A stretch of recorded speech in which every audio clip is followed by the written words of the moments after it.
हमने कल देखा था वेदों के 3 पार्ट होते हैं और यहाँ डोंगरे जी महाराज ने साधन चतुष्टय का भी वर्णन किया था। ये साधन चतुष्टय क्या होता है?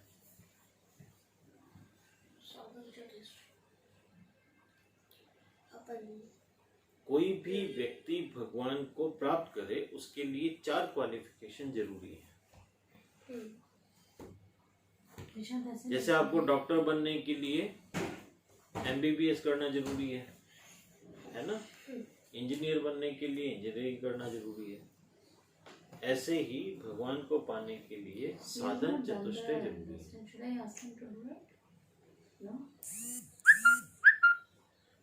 एक मिनट, तुम चले जाओ वहां पे।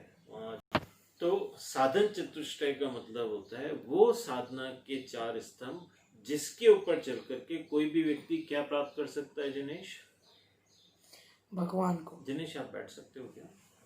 और निशांत आप भी सीधे बैठो बेटा, है ना? नहीं, सीधे बैठो, ठीक है। तो साधना करने के लिए क्या क्वालिफिकेशन चाहिए, ये साधन चतुष्टय में। और ये किसने लिखा है साधन चतुष्टय? शंकराचार्य जी, ठीक है।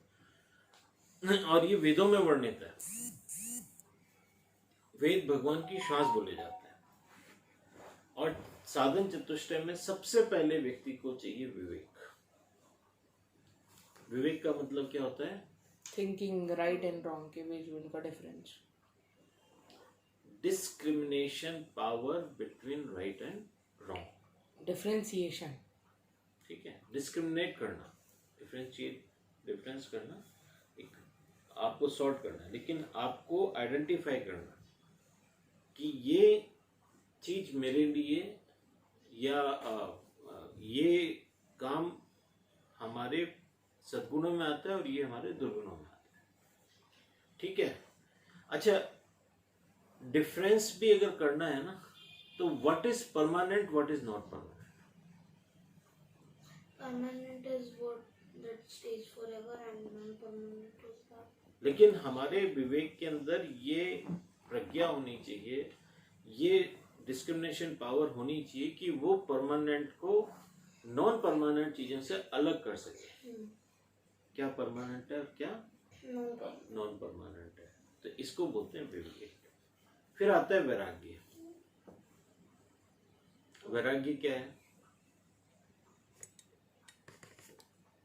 एनीबडी?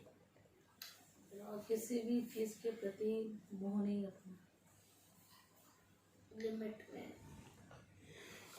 वैराग्य का मतलब होता है परमानेंट से जुड़ना और नॉन परमानेंट चीजों को छोड़ना।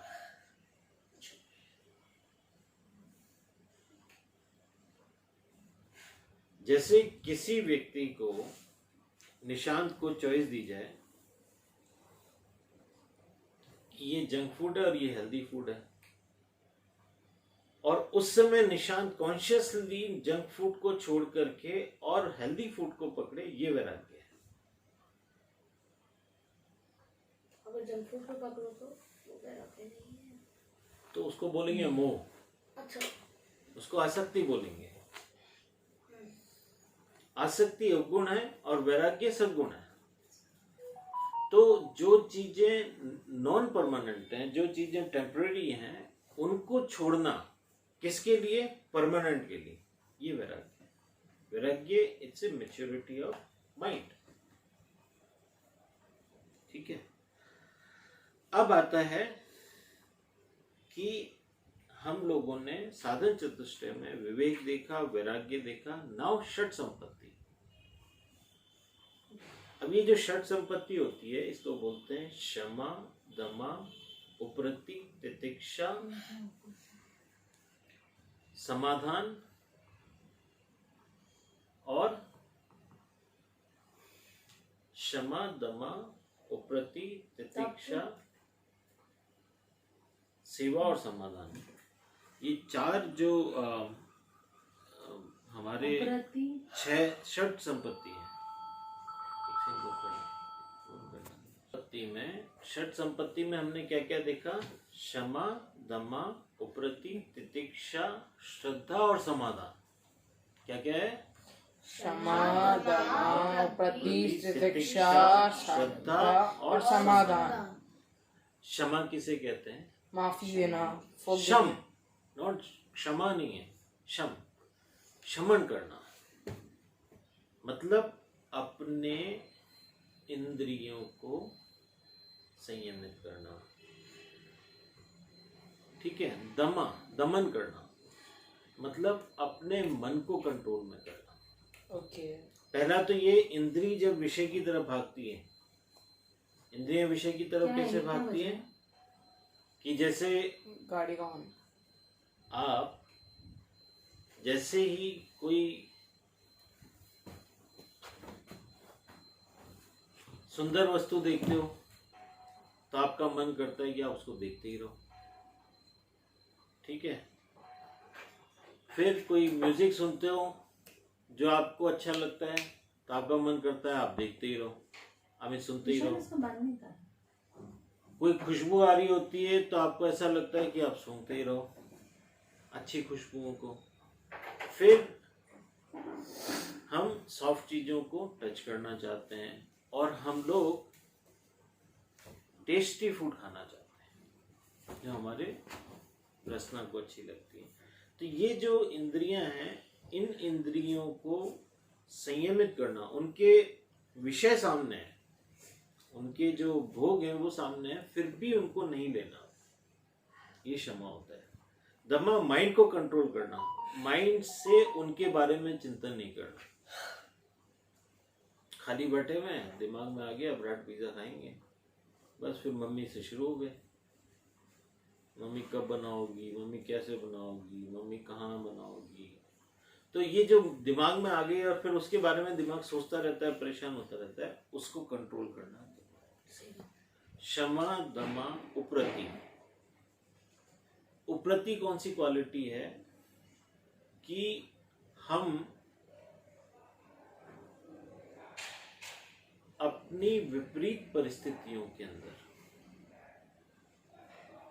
चीजों से विमुख होना सीख, मतलब चीजों को, तितिक्षा में तो क्या आता है, तितिक्षा में आता है कि हम ऐसी परिस्थिति में है जहां पर हमारे फेवरेबल कंडीशन नहीं है लेकिन हम उसको सहन कर रहे हैं, कंप्लेन नहीं कर रहे। जैसे लाइट चली गई, अब गर्मी बहुत हो रही है, पसीना आ रहा है, लेकिन we are in a non complaining mode. हम किसी बड़े काम के अंदर लगे हुए हैं तो हम उसको फील भी नहीं कर रहे और सहन कर रहे हैं। ये होती है तितिक्षा, नॉन कंप्लेनिंग हो जाना, जो हो रहा है उसी के अंदर अपने आप को एडजस्ट कर लेना। दिस इज कॉल्ड तितिक्षा। और उप्रति क्या होता है कि हम किसी चीज के प्रति उदासीन हो गए। जैसे अब कई जने होता है ना कि पढ़ाई करनी है तो अब हम फिल्में नहीं देखेंगे, तो हमने उसके फिल्मों के प्रति एक व्रत ले लिया कि अभी हम फिल्में नहीं देखेंगे, तो उदासीन हो गए, ये कहलाता है उप्रति, ठीक है। फिर श्रद्धा, शास्त्रों में, संतों में, महात्माओं में, साधुओं में हमारी श्रद्धा होनी चाहिए। उनके वाक्यों को हम एप्रिशिएट कर पाए, उनके वाक्यों को सुनकर के हम उसके अकॉर्डिंग अपने आप को ढाल पाए, ये श्रद्धा हो गई। और फिर आता है समाधान। समाधान का अर्थ होता है कि हम उत्तरायण हो जाते हैं। आपने देखा है ना, उत्तर दिशा की तरफ क्या होता है? उत्तरायण, सूरज होता है, प्रकाश होता है, सूरज होता है। तो हमारे अंदर ज्ञान से क्लैरिटी आनी चाहिए कि हम चीजों को as it is true sense के अंदर उसको महसूस भी कर पाए, उसके लिए कॉन्फिडेंट भी हो पाए कि हम जो उत्तर देख रहे हैं, हम जो हल देख रहे हैं, हम जो समाधान देख रहे हैं, वो समाधान सही है। ये समाधान, ये षट संपत्ति के अंदर आता है। तो साधन चतुष्टय में पहला आया विवेक, दूसरा आया वैराग्य, तीसरा है षट संपत्ति और चौथा है मुमुक्षुत्व। मुमुक्षुत्व का मतलब होता है हमारे अंदर मोक्ष की कामना होनी चाहिए, मोक्ष प्राप्त करने के लिए की कामना होनी चाहिए, उसकी इच्छा होनी चाहिए। जैसे अभी हम बंधन में हैं क्या हमें मालूम है हम बंधन में? हाँ, हाँ, कौन से बंधन में है? हम पारिवारिक बंधन में हैं, मोह माया के बंधन में हैं हम। और हम जो कहते हैं ना, अपनी इच्छाओं के बंधन में हैं, है ना। हम सुख दुख के बंधन में हैं, हम इस रिश्तों माया के जाल बंधन के में बंधन हैं। में हैं। तो ये सब चीजें हैं। तो ये जो बंधन है, इनसे क्या मिलता है? बंधन का फल क्या है? हमें तो दुख नहीं होता है। बंधन हमेशा दुख का ही कारण होते हैं। हाँ, बंधन से सुख नहीं मिल सकता। सुख तो स्वतंत्रता में ही मिलता है। क्या हम स्वतंत्र महसूस कर रहे हैं? नहीं, हमें अपने चारों ओर सबसे ज्यादा हमारा मन बांध के रखता है, हाँ, क्योंकि मन सब वस्तुओं में, व्यक्तियों के अंदर अपना मोह फंसा के रखता है, अपनी लालसा फंसा के रखता है, अपना लोभ फंसा के रखता है, अपना काम फंसा के रखता है, अपनी इच्छाएं फंसा के रखता है। तो मन सब चीजों से हमें जकड़े हुए है, तो हम मन के बंधन में हैं। ठीक है। और इसका सरगना बॉस कौन है, डॉन कौन है? वो है ईगो, अहंकार। अहंकार। तो हम किसके बंधन में, अहंकार या फिर मन? एक ही बात। मन अहंकार और मन तो एक बात कैसे हो सकता है? बस बॉस ऊपर है, कंपनी तो एक है, बस बॉस ऊपर है। वाह, ये जो खोपड़ी है। कंपनी तो एक है, बॉस ऊपर। देखो, मनन कंपनी खोल रखी होगी। नदी के अंदर पानी होता है, कुत्ते ठीक है। के। पानी के बिना नदी हो सकती है क्या? नहीं, नहीं हो सकती ना। तो नदी और पानी एक ही है क्या? नहीं। नहीं है। ऐसे ही मन और ईगो है। बिना विचारों के ईगो आइडेंटिफाई नहीं हो सकता। नहीं, ईगो बट बिना की- ईगो के मन भी नहीं हो सकता क्या? नहीं। कैसे? मन जो होता है ना, it's a flow of thoughts. ठीक है। फ्लो ऑफ थॉट्स जब होता है तो उसको हम, फ्लो ऑफ वाटर को नदी बोलते हैं, ऐसे ही फ्लो ऑफ थॉट्स को एक मन चीज मेरे को क्लियर करो पहले। ईगो को अहंकार बोलते हैं ना, हाँ। तो अगर आपके अंदर अहंकार नहीं है तो आपके थॉट्स तो होंगे ना तब भी। ईगो ही थॉट्स को एकत्रित करता है। ईगो थॉट्स अर्जुन- एकत्रित होने के बाद ईगो का आभास होने लगता अच्छा, कृष्ण जी थे, उन्होंने जब अर्जुन जी को ज्ञान दिया तब अर्जुन जी ने अपना ईगो छोड़ा ना, कि नहीं छोड़ा? अर्जुन जी ने तब भी अपना ईगो संभाल के रखा। है। अहंकार तो सबके पास होता है, अर्जुन के पास भी था। छोड़ा मतलब क्या, कि उन्होंने उससे आइडेंटिफाई करना बंद कर दिया। लेकिन बिना अहंकार के शरीर और बट व्यक्ति। तब भी उनके पास विचार आए ना, मन बेटा, था ना उनके आप पास। इसी बात को समझो, कोई भी व्यक्ति बिना अहंकार के जीवित नहीं रह सकता। Ego is the person who compiles your personality.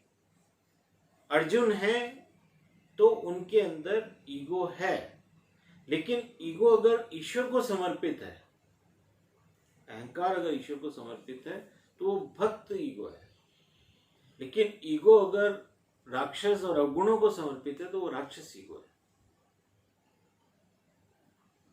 Shankar ji के गले के अंदर मालाएं होती हैं और सांप लिपटे होते हैं। सांप रिप्रेजेंट ईगो। अगर अहंकार आपके कंट्रोल में है तो it serves as a ornament, जैसे शंकर जी ने गले में डाला हुआ है।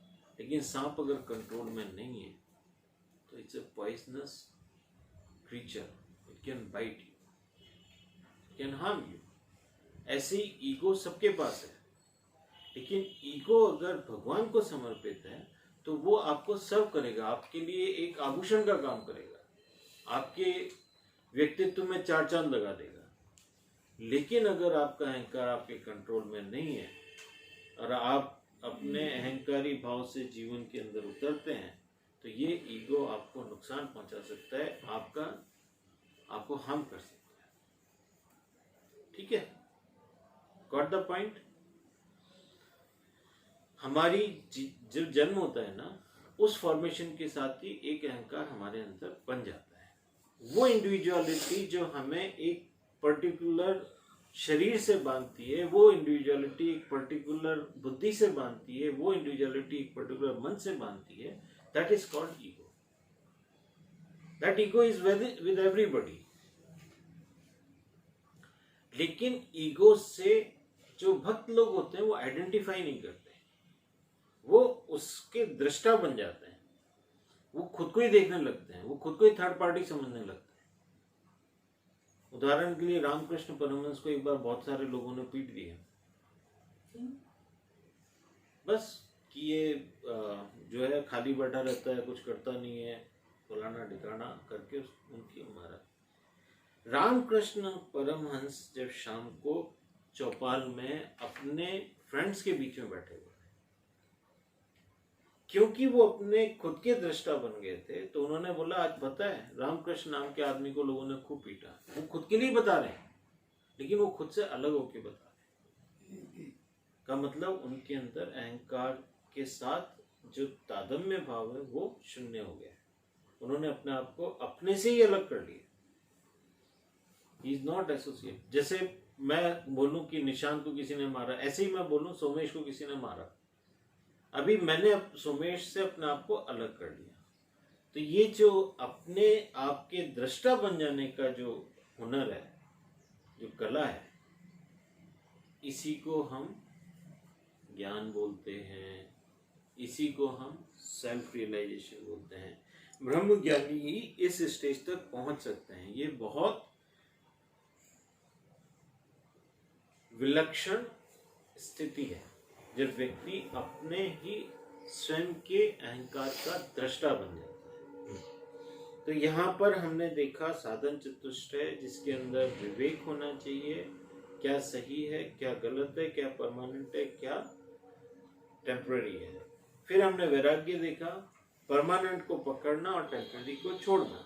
फिर हमने षट संपत्ति देखी, इंद्रियों का निग्रह करना, कंट्रोल करना, मन का कंट्रोल करना, तितिक्षा के अंदर चीज़ों को सहन करने की शक्ति होना, उपरति के अंदर चीज़ों के प्रति हमारी उदासीनता होना, और श्रद्धा के अंदर संतों में, महात्माओं में, शास्त्रों में हमारी श्रद्धा होना, और समाधान के अंदर हमें इन सब की सहायता से वस्तुओं के प्रति कॉन्फिडेंट होना, अपने स्टेप्स के प्रति कॉन्फिडेंट होना, हमारे पास हर चीज का समाधान है।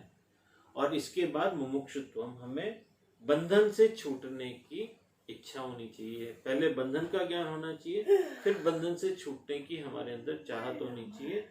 तब ऐसा व्यक्ति ईश्वर को प्राप्त करने योग्य होता है। उसमें वो अधिकार आ जाता है कि वो इस साधना के द्वारा भगवान की प्राप्ति कर सकता है। ठीक है, अगर इन चीजों के ऊपर हम नहीं चल रहे हैं, हमारे अंदर ये क्वालिटीज नहीं है, तो हम भगवान को प्राप्त करने का अधिकारी नहीं है। हमारे अंदर अज्ञान भरा हुआ है, और हम अपने जन्म के अंदर जो एक दिव्य लक्ष्य हमें मिल सकता था, जो उपलब्धि हमें दिव्य हो सकती थी, हम उससे वंचित रह जाते हैं। ठीक है, ठीक है। तो अब यहाँ पे मानते हैं, कुछ लोग ऐसा मान रहे हैं कि व्यवहार में तो थोड़ा झूठ बोलना ही पड़ता है। यह उनकी भूल है। व्यवहार शुद्ध रखिए। भक्ति पूर्वक भागवत की कथा सुनने वाला निष्काम और निर्मत्सर बनता है। निगम कल्प तरोर्गलितम फलम शूक मुखादमृत द्रव्य संयुक्तम पिबत भागवतम रसालयम मुहुरहो रसिका भुवि भुविकाहा। ये पहले स्कंद के अंदर पहले अध्याय का 6वां श्लोक है। भागवत देव रूपी कल्प वृक्ष का दिव्य रसात्मक फल है। भागवत क्या है? देव रूपी कल्प वृक्ष।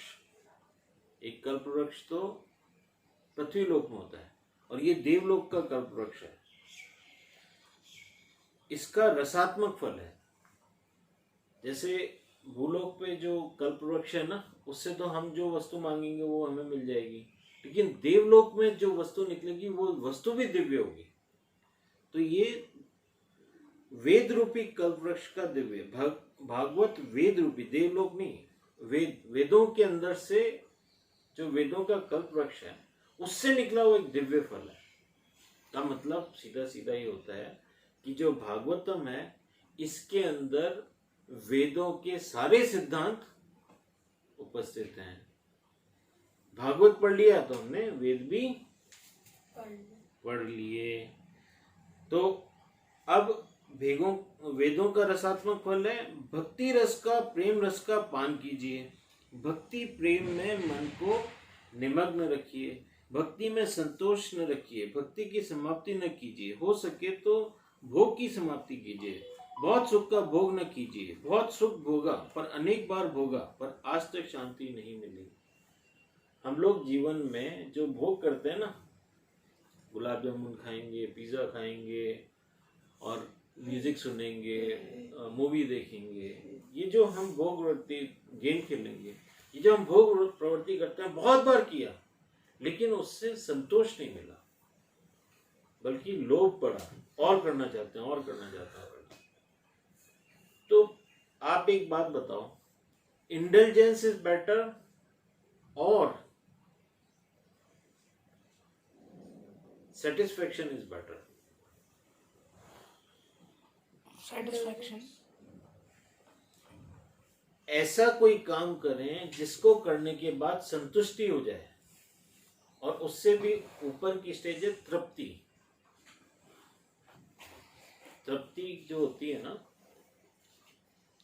वो होती है कि अब ये चाहिए ही नहीं, बस हो गया। संतुष्टि और तृप्ति में फर्क है। तृप्ति मीन्स भूख मिट जाती है, दैट इज कॉल्ड, कहते हैं ना हम तृप्त हुए, अब हमारी भूख। एंड संतुष्टि इज सेटिस्फाइड कि हाँ मैंने जो एक्सपेक्ट किया था वो मुझे मिल गया, सो आई एम सेटिस्फाइड। सेटिस्फेक्शन और तृप्ति के अंदर, जनीश आप भी सुन लेना, सेटिस्फेक्शन और तृप्ति के अंदर फर्क क्या है? सेटिस्फेक्शन में अंदर हमारी इच्छा तो बनी हुई है, लेकिन क्योंकि वो वस्तु नहीं है इसलिए हम संतोष कर रहे हैं, लेकिन इच्छा तो बनी हुई है। मेरे को आज यहाँ पर आलू का पराठा खाना है, लेकिन क्योंकि सामग्री उपलब्ध नहीं है और मैं बना नहीं पा रहा हूँ, तो मैं संतोष कर रहा हूँ कि चलो नहीं है, कोई बात नहीं। ये हुआ संतोष। मैं उसके लिए परेशान नहीं हो रहा हूँ, मैं उसके लिए 4 जनों को परेशान नहीं कर रहा हूँ, क्योंकि मेरे अंदर संतोष है, मैं उसके बिना काम चला रहा हूँ। तृप्ति का मतलब होता है कि मैंने आलू के पराठे को अब इतना उपभोग कर लिया है कि अब मेरे अंदर उसके प्रति किसी प्रकार का लगाव नहीं है। आप ऑफर भी करोगे कि आलू का पराठा खाना, मैं बोलूंगा नहीं भैया, हो गया बस, अब और नहीं चाहिए, अब मेरे को जिंदगी में दोबारा आलू का पराठा नहीं चाहिए। ये हो गई तृप्ति। तृप्ति फुल स्टॉप होता है। तो हमारे जीवन में तृप्ति जो आती है, और तृप्ति ही मोक्ष है। जनीश निशांत, तृप्ति ही मोक्ष है। अब आलू के पराठे ने हमें बांधना बंद कर दिया है। अब हम भूख से बनते नहीं है। हमने अपने जीवन में सोच लिया बस हो गया, अब और नहीं चाहिए। ठीक है, तो यहां पर लेते हैं बहुत सुख भोगा, अनेक बार भोगा, पर आज तक शांति नहीं मिली। दुनिया के भोग हम भोगते हैं ना, तो हम इस तृप्ति के हिसाब से नहीं भोगते हैं, हम लोभ के हिसाब से भोगते हैं। हमारा लक्ष्य लोभ होता है, और मिले और मिले, इससे बेटर मिले, इससे बेटर टेस्ट कहाँ मिल सकता है। हमने सबेरो को पिज्जा खाया, पिज्जा हट का पिज्जा खाएंगे, पिज्जा हट का खा लिया, अब हम पिज्जा वर्ल्ड का पिज्जा खा लेंगे। तो हम अपने टेस्ट को और ज्यादा बेटर करने की कोशिश करते हैं, तो हम उसके लोभ में फंसते हैं। लेकिन करना क्या चाहिए?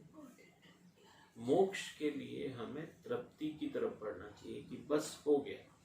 पर पहले आपको उसको भोग भी तो करना पड़ेगा ताकि आपको तृप्ति मिले। बहुत बार कर लो, लेकिन तृप्ति जब आती है जब वो हमारे लिए लक्ष्य बने। हम अगर लक्ष्य लोग का रखेंगे तो आप हजारों जन्म ले लोगे, तृप्ति नहीं आएगी। ये जन्म हमारा पहला जन्म नहीं है, हम इससे पहले भी जन्मों से चले आ रहे हैं और इन्हीं भोगों को कितनी बार कर चुके होंगे, कितने जन्मों में कर चुके होंगे, अभी तक हमारे पास तृप्ति आई नहीं है। और ऐसे ही हम हजारों जन्मों तक। ये तो जब हमारा विवेक जागृत होगा, जब हम परमानेंट और टेम्पररी के अंदर डिफरेंस करना सीख जाएंगे, तब हमारे अंदर ये विवेक वैराग्य को लेके आएगा कि यार ये करते करते बहुत समय हो गया। आप 1 पिज्जा खा लो, 2 पिज्जा खा लो, 50 पिज्जा खा लो, लेकिन उसके साथ ये बुद्धि के अंदर डालो कि कितने पिज्जा खा लिए लेकिन तृप्ति तो होती नहीं है। मुझे इसके अंदर कंप्लीट सेटिस्फेक्शन, तृप्ति का पापा अंग्रेजी अब में मेरे क्या को बोलते हैं? तृप्ति हो चुकी है कि मेरे को शौक नहीं लगना, ठीक है, क्योंकि मेरे को बहुत शौक लग चुका है, बहुत बार लग चुका है। अब मेरे को तृप्ति हो चुकी है, अब कोई मेरे को शौक लगेगा तो मैं ऑब्वियसली बोलूंगा कि मेरे को शौक नहीं लगना। नहीं बेटा, इससे अप्लाई नहीं होता है, क्योंकि ये चीज, इंद्रिय भोग नहीं है ये एक जिसको ये बोलते हैं- आपके सुख का कारण नहीं है। शौक लगना आपके सुख का कारण बट नहीं है। अभी अभी तो आपने बोला कि जो भी चीजें यहाँ किसी पे का है, शौक भोग नहीं वृत्ति होता के है। जो भी चीजें यहाँ पे हैं वो सब दुख का कारण है। जो भी बंधन के अंदर रहता है वो सब दुख का कारण है। भोग के प्रति जो हमारी आसक्ति है, इंद्रिय बंधन है, इंद्रियों के विषयों में हमारे बंधन लगे हुए हैं। हमारी 5 इंद्रियां हैं, मालूम है ना आपको? कौन कौन सी इंद्रियां हैं? 5 सेंस ऑर्गन्स, हाँ, कौन कौन से हैं? आईज है, नोज है, माउथ है, टच है, ईयर्स है। ये 5 इंद्रियों से हम जिन जिन विषयों को भोगते हैं, जिन भोग पदार्थों को भोगते हैं, उन भोग पदार्थों के प्रति हमारी तृप्ति होनी चाहिए। अगर हमारी वो तृप्ति नहीं बनती है तो हम भक्ति का सुख नहीं ले सकते। तो वैष्णव भोग की समाप्ति करते हैं। वैष्णव कभी भी भक्ति की समाप्ति नहीं करते। भक्ति कब तक? रस आलयम अर्थात लय पर्यंत भक्ति करनी है। जीव परमात्मा से मिल जाए, उससे एक रूप हो जाए, उसे लय कहते हैं। भक्ति निरंतर करनी है, भक्ति जीवन के अंतिम सांस तक करनी है। भक्ति करने से जीव का यानी हमारा भगवान में लय हो जाता है, मतलब भगवान के साथ एक रस हो जाता है। भगवान और भक्त अलग रह नहीं पाते, भगवान और भक्त एक ही हो जाते हैं। जैसे दूध को पानी में मिला दिया जाए तो पानी और दूध अलग रहते हैं या एक हो जाते हैं? नहीं, एक हो जाते हैं। एक हो जाते एक हो हैं। जाते हैं।